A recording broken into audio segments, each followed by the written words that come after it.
I don't even know. How do I even start this? I don't even know how to start this. I guess I'll say that I'm sure you all know by now that Jeremy was found not guilty. The first count was the YouTube channel, and the second count was the email address. Of course, I have to tell you everything that happened behind the scenes because there was definitely a lot that they were trying to do. So first things first, your girl did not testify at all. Actually, let me rephrase that. I did testify, but it was very brief, and I'm going to get into that in a second. As you all probably know, I was a witness for the defense because I did create the YouTube channel and the email address. I have no reason to say I created something or I was a part of something if I didn't do it. It doesn't make any sense. No matter what's going on between me and Jeremy or how much he's hurt me, if I know that someone didn't do something and I know that I was a part of it, why wouldn't I go and say that, yes, I was the one that did that? Like if somebody did something and I knew they did it, of course I would say, okay, they did that. But if they didn't, and then I allow them to take the fall, I don't know if I could live with it myself. Like I would feel so guilty. I wouldn't be able to really get over it, and I didn't want to live with that guilt. So I was like, okay, I'll just go and I'll testify. I obviously don't have an issue saying that Jeremy did this or Jeremy did that, but this was the one time I would say he actually didn't do anything, and I didn't do anything wrong. I simply created a YouTube channel and I had to create a Gmail account in order to do that. I knew that this was a case that they probably weren't going to win, but they refused to back down. I knew that it was going to be very difficult for them to win. And so they did what, most people do when anything involves me. They went after my credibility as a witness. The evidence that Jeremy had for his side was different screenshots showing that I created the Gmail account, which is attached to the YouTube channel. It also showed screenshots of conversations between me and Jeremy when I gave Jeremy the information. After I gave Jeremy the information, he contacted Osceola County and he gave them the information. And this was all done within a 24-hour period. I gave Jeremy the information. 24 hours later, he gave it to them, and then they responded the next day. So yes, I did create it on, I think November 14th or something like that. And he registered the information, days later. But that was because that was when he received all of that. He received it days later. It's not the date of the creation. It's the date that the person is given the information. But they already knew that. They knew that. And they were trying to go around that. So to go around that, they were trying to say, and I'm going to show you in a second, they were trying to say that I doctored or photoshopped the screenshots. They claimed that I photoshopped what was there. Either I created it completely on my own with a different, document, or I changed some things in the screenshots, which is absolutely fucking ridiculous. They believe that I love this man so much that I'm willing to present false evidence to a judge and possibly get arrested for something like that. I'm not getting arrested for any man. I'm not doing time for any man. There is not a man on earth. There is not a man that God has in his mind to create that is worth a day in jail. I would rat him out. I would snitch him out so quick. I wouldn't even care. I would be proud. I would sit in the corner and eat my cheese and be a proud rat. I am not doing time for any man. It's one thing to be on the stand and say I don't know. I'm not sure. To be, ambiguous and kind of help them out a little bit. That's one thing. It's another thing to present false evidence to a court. That's fucking crazy. That's ridiculous. And apparently the judge felt the same way. He believed the evidence that was presented. He did not believe what they were saying at all. And so my evidence was submitted. This is the evidence that they were talking about. So this is the email that I received from Google once I created the Motor One, whatever, Gmail account.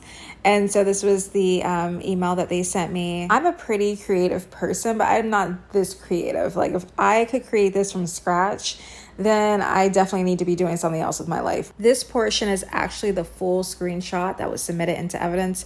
So you can see at the top where they emailed me the date and everything. I was using an Android at that time. So this is at the bottom it says reply all.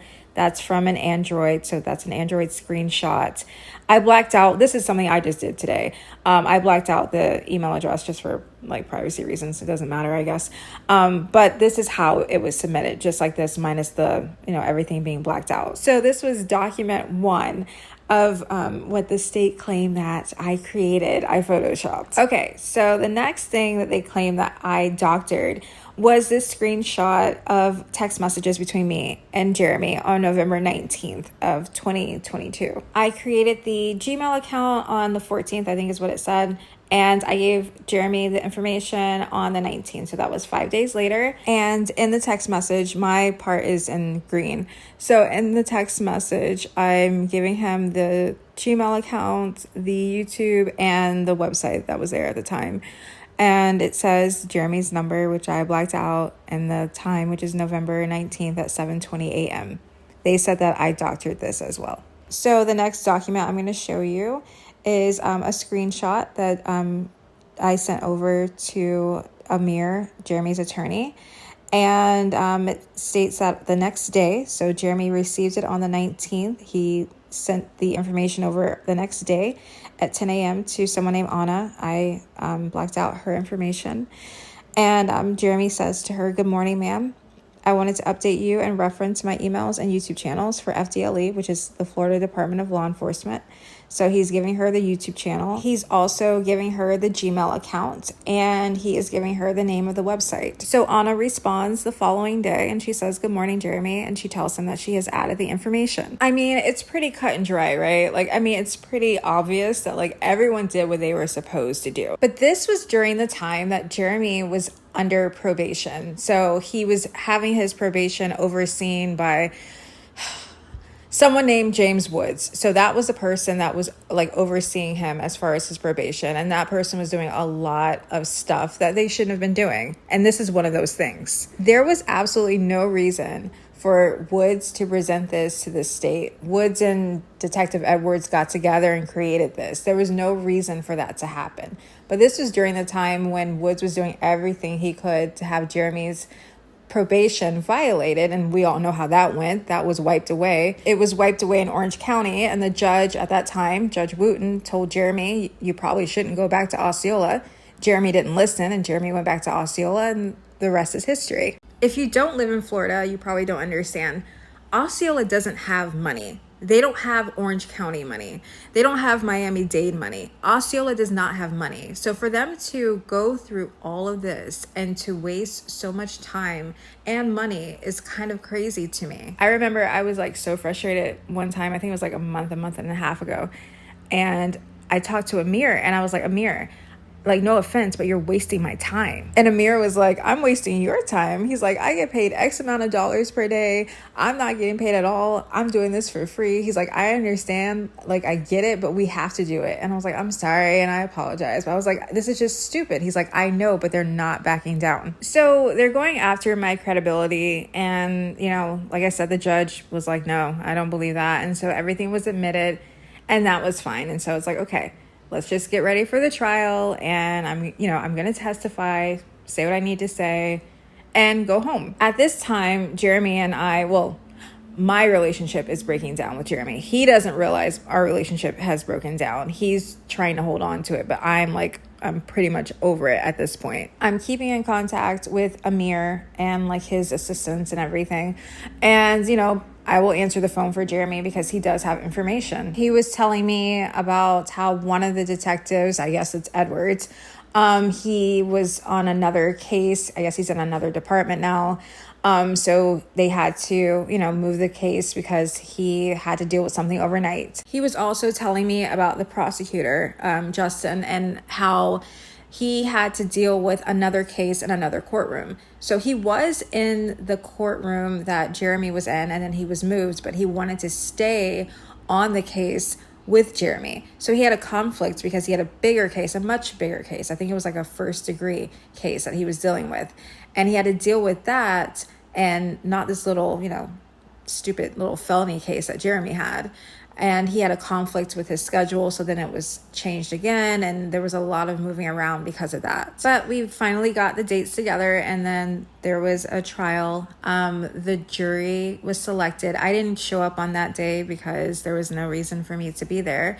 The state asked for all the witnesses not to be in the courtroom, so I wouldn't have been there anyway for the first day. There was no point in me being there.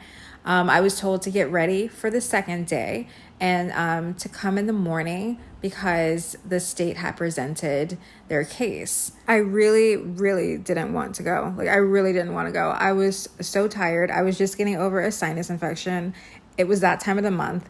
And I hated everyone. So I didn't want to see anyone. I didn't want to do it. But again, I just couldn't sit back and let someone possibly go to prison when I know that they didn't do anything wrong. I couldn't do that. If I know someone did something wrong, then I'm going to say it. But if they didn't do it, I can't sit back and just let them take the fall. I'm not going to do that. So I'm there. I hate everyone and everything, but I'm there and I do my part and I show up. I was taken up to the 4th floor. I don't know who took me. I don't know if it was I think it was a security guard. I don't know. Anyway, so I had to use the bathroom and he waited for me to use the bathroom. And then he took me to another area where the courtroom was.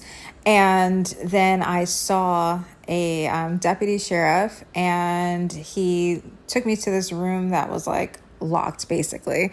And I had to sit in there and I had to wait because I wasn't allowed to go in the courtroom. So I'm texting Amir and telling him that I'm there and I'm sitting in this little room. I'm just kind of preparing myself and, just doing some little meditation, little breathing exercises, just trying to calm myself, because anybody who says that they're not nervous about going to court is a moron, or they've been to court a million times, because it is a very high stress situation. It's like performing in front of someone or groups of people, you have to sit there, not perform, you're not acting obviously, but you have to be center stage for a bit, and it can make you nervous. The best part about my room is that there was a room next to me and the walls were paper thin. There were 2 men in the room next to me. I'm 100% sure that one of them was James Woods. I believe the other one was Detective Edwards. And I could hear the conversation that they were having. I'm not going to talk about the conversation, at least not today. I think the court was also playing Jeremy's video, his YouTube videos. It sounded really loud and it was coming from the courtroom, but I don't know. If they were playing the videos, they were basically doing what they did in Orange County when Jeremy was dealing with Judge Roach and that whole situation with his bonds being revoked, very similar to this.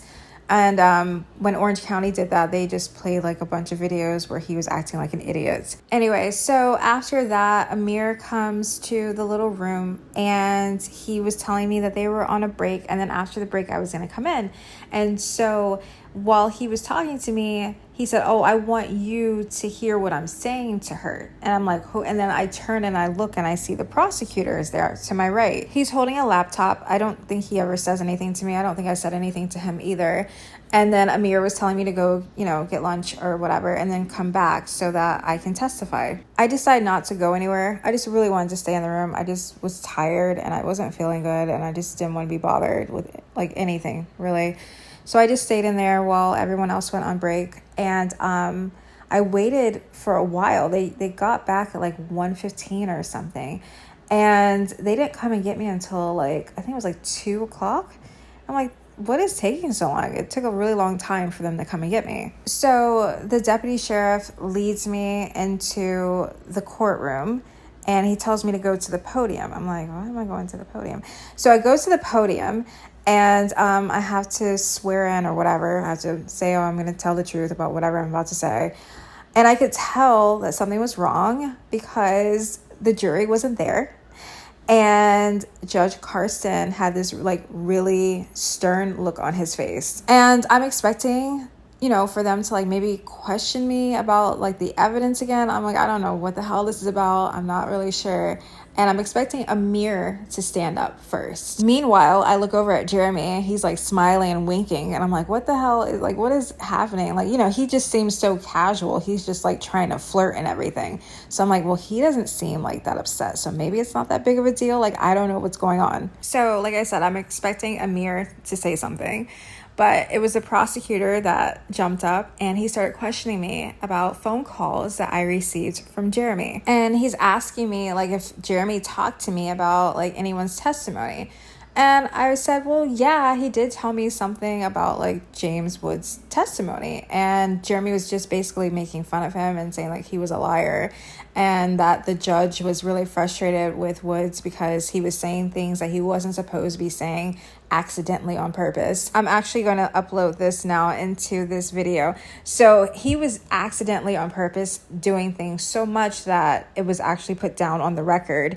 The court is instructing you to please answer the question as asked. The court is further instructing you to not talk about Mr. Dewitte's previous incarceration, jail, or prison, or previous violations. Your testimony is being limited to your supervision from September to November 2022. The fact that it had to be documented and filed kind of shows how bad it was. They kept having to send the jury out because of it. So then Amir starts asking me questions about whether or not that conversation about Woods would change my testimony from the deposition that I gave. And I said it wouldn't. I mean, whatever he's doing has nothing to do with me. And then after that, the judge excused me and I had to go back to the little room. And then the deputy sheriff brought me back to the room and he was like, yeah, you're gonna have to go back out there and do that again. And I'm thinking, yeah, I don't think I'm going back out there. Sure enough, I think it was like maybe 20 minutes later. I can't remember time anymore. Amir comes to the room. He knocks on the door. I open the door and he's like, yeah, we're not gonna be able to use you. Jeremy was not supposed to be talking to you at all. I'm like, what? I had no idea. So you have to remember, I wasn't there the first day and the judge gave them instructions. No one was supposed to talk to anyone about anything that happened in the courtroom. Like the witnesses cannot talk to each other. The defendant cannot talk to witnesses. No one could take photos or take video, make audio recordings. No one in the gallery, no one who was attached to the case, no one could do any of that. So the judge had this list of instructions for everyone who was there the first day. I wasn't there, so I didn't know, but Jeremy was there and Jeremy knew. Obviously, I wasn't in trouble because I didn't know anything. I wasn't there. But Jeremy said that the judge was really pissed. Like he seemed really mad. And I could tell, like I said, when I walked in, his face, he looked like he was mad. He looked like he was really pissed off. So anyway, Amir's talking to me and I'm apologizing. And Amir's like, why are you apologizing? He's like, you didn't know anything. I'm like, I know, but I just feel like this is such a blow to like your case. And he told me, he was really relaxed, but he told me that he didn't really feel like there was a strong case against Jeremy at all. He said, I used a lot of what they presented against them. He said, I think we have a really, really good shot of Jeremy being acquitted. He asked me if I wanted to stick around and kind of wait for the verdict. And I didn't think that a verdict would come back so quickly. I mean, I think at that time it was like 3:00 or close to 3. I have to go back and look. But I was like, there's no way they're going to come back that fast with a verdict. I left and I was like really pissed off. I was like, I cannot believe that Jeremy did that. Like I came all the way out here and I didn't even have to. And Jeremy did this. And what if, you know, he's found guilty now because we weren't able to use my information? I don't even think it was like, no, it might have been like an hour and a half after I left. And I got a text message from Amir and it said not guilty. They tried so hard to block me. They did everything they could to block me from testifying because they felt like without me, they would have a stronger chance at winning.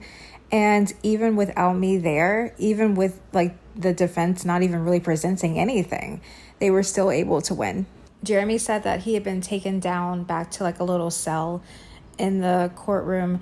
And he had taken off his tie and his belt and his shoes. And he sat down and he prayed for a little bit. And he said he cried a little bit, whatever. And then he said an officer came and said they have a verdict. and he just thought that he was going to be found guilty. I mean, no matter what, it's always great when the system works, when someone is acquitted for something that they didn't do.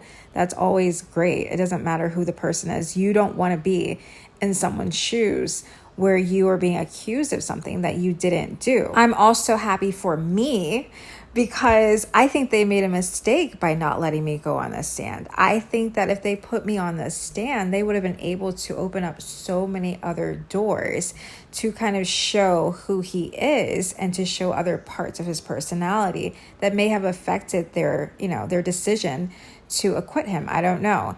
But they decided not to. They decided that they wanted to go after me, go after my credibility, attack me. That has been a common theme with law enforcement / the state attorney's office. They have gone after me and attacked me and my credibility.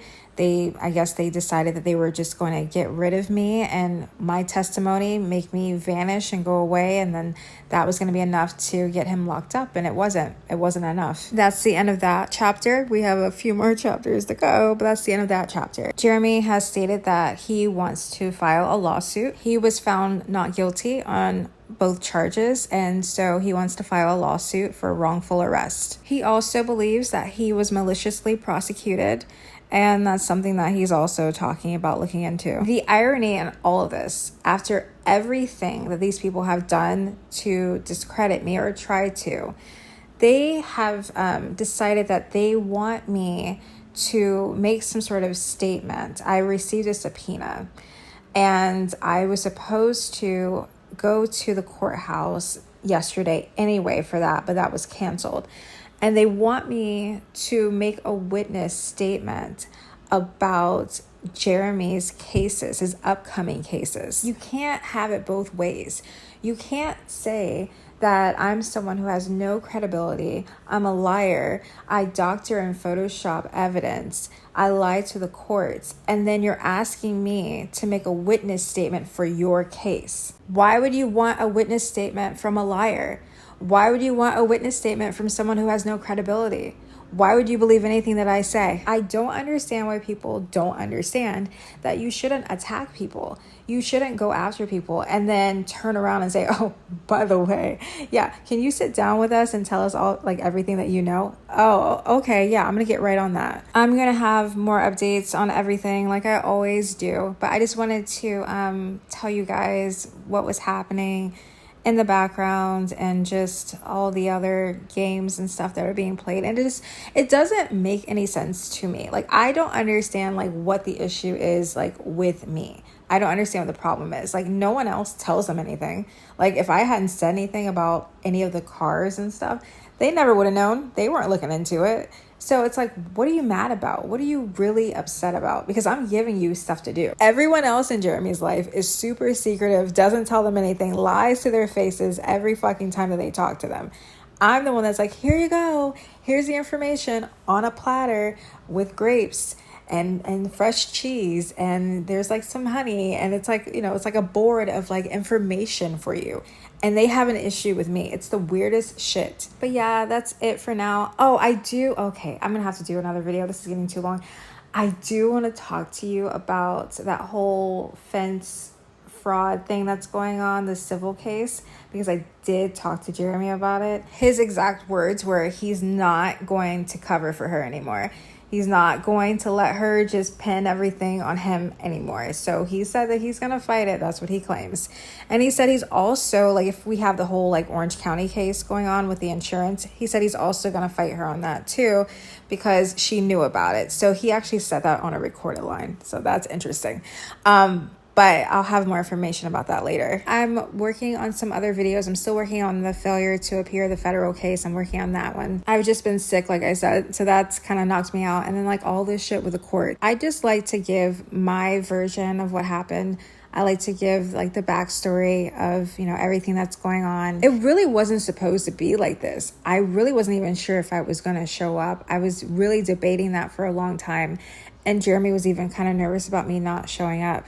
But the fact that they were like attacking me and going after me, that kind of like lit a fire inside of me. And I'm like, oh, no, I cannot allow that to happen. I have to show up.